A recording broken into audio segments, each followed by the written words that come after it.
Hiçbir kış bu kadar soğuk geçmedi ülkemde. Hiçbir kış bu kadar yanmadı yüreklerde. Ah Aralık, umutlara değil, ölümlere aralanan kapı. Sağanak sağanak gözlerden yağmur yağar. Zamansız düştü saçlar akar.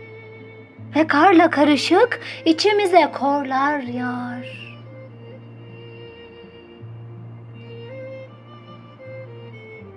Kış kışlığını yapar derdi nenem, puşt puştluğunu. Sen örnek ol evlat, koru yurdunu. Mazluma sığınak bedenin, düşene destek. Vatanıma göz dikene, haine köstek.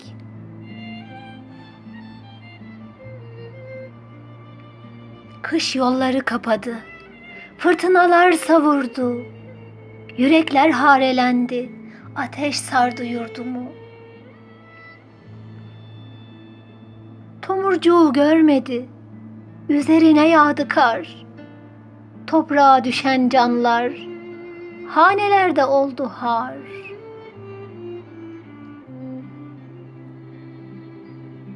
Ah nenem, 57. alaylı Salih Çavuş'un kızı.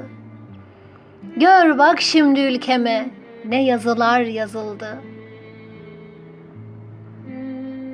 Avaz avaz bağırsam beni duyan yok mudur?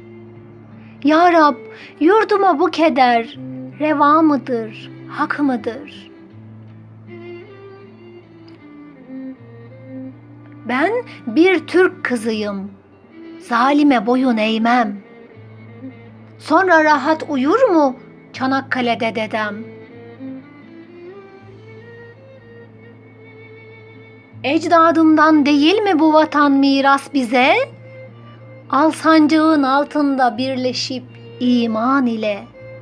Hep birlikte coşalım, ne mutlu Türk'üm diye. Ne mutlu Türk'üm diye.